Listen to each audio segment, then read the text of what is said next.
அதே மாதிரி இங்கேயும் சில விஷன்ஸை சொல்லணும். இது மற்றவங்க மாதிரி தேர்தல் வாக்குறுதின்னு சொல்லி ஏமாத்துறது கிடையாது. நம்மளை நம்புகிற மக்களுக்கு நம்பிக்கை தர்றது. நம்ம ஆட்சிக்கு வந்ததும் இதெல்லாம் செய்ய நடவடிக்கை எடுப்போம்னு சொல்றது. டெல்டா விவசாயிகள் சமீபத்தில் கூட உரத்தட்டுப்பாட்டை சந்திச்சிங்கல்ல. சில பேர் உரத்தை பதுக்கி வச்சு அதிக விலைக்கு விற்றதா நியூஸ்லாம் கூட வந்துச்சு. நம்ம டிவிக்கு ஆட்சி வந்ததும் உரத்தட்டுப்பாடு இல்லாமல் பார்த்துக்குவோம். 5 ஏக்கர் வரை நிலமுள்ள விவசாயிகள் வேளாண் கூட்டுறவு வங்கிகளில் வாங்கிய பயிர் கடன் முழுமையாக ரத்து செய்வதற்கும் 5 ஏக்கருக்கு மேல் உள்ள விவசாயிகள் வேளாண் கூட்டுறவு வங்கிகளில் வாங்கிய பயிர்க்கடன் 50% வரை ரத்து செய்வதற்கான சாத்தியக்கூறுகளை ஆராய்ந்து உறுதியாக நடவடிக்கை எடுப்போம்.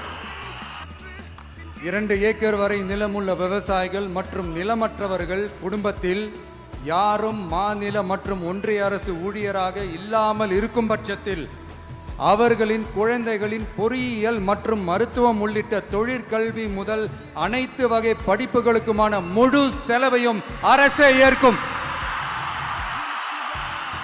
விவசாயிகளின் விருப்பத்திற்கு எதிராக எந்த திட்டமாக இருந்தாலும், ஒன்றிய அரசின் நெருக்கடியே இருந்தாலும் அந்த திட்டத்தை உங்களுடைய டிவிகே ஆட்சி முழுமையாக நிராகரிக்கும். கொள்முதல் நிலையங்களில் முறையாக நெல் மூட்டைகள் பாதுகாக்கப்படும்.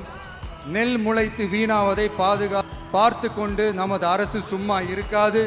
போதுமான கொள்முதல் நிலைய வசதிகள் ஏற்படுத்தப்படும்.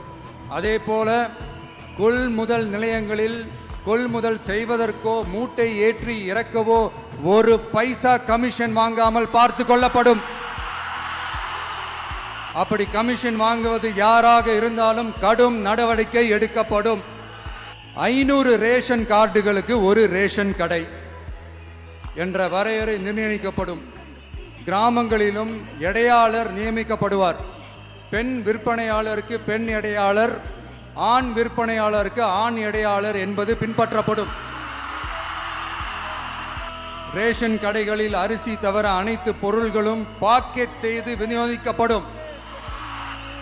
மீனவர்களுக்கு ஒன்றிய அரசு சட்டப்படியான பாதுகாப்பை உறுதி செய்ய வேண்டும்.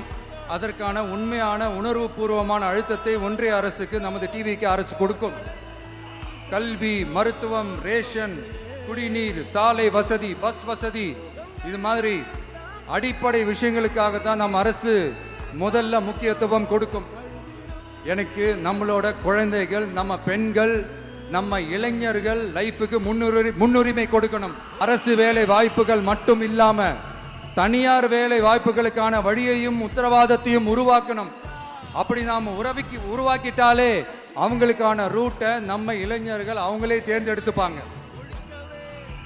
இத்தனை கோடி அத்தனை கோடி ஒப்பந்தம்னு சொல்லி விளம்பரம் மட்டும் செய்யாம உண்மையான ஒப்பந்தம் போட்டு வெள்ளை அறிக்கை வெளியிட்டு அதை செயல்படுத்தினாலே போதும், எல்லாம் தன்னாலே நடக்கும். இங்க என்னனையும் சொல்ல நினைக்கிறேன். இங்க அடுத்து நாங்க தான் நெஞ்ச நிமித்திரி கூவுற யாராச்சும் நாங்க ஊழலே செய்யாதவங்கன்னோ ஊழல் செய்யவே மாட்டோம்னோ நெஞ்ச தொட்டு மனசாட்சியோட சொல்ல முடியுமா? ஆனா நாம இன்னைக்கு இல்ல, ஆட்சிக்கு வந்ததுக்கு அப்புறமும் ஓப்பனா தில்லா கட்ஸா சொல்லுவோம். ஊழல் லஞ்சம் இல்லாத ஒரு ஆட்சியை கொடுக்க உண்மையா ட்ரை பண்ணாலே போதும், எல்லாம் தன்னாலே நல்லா நடக்கும்.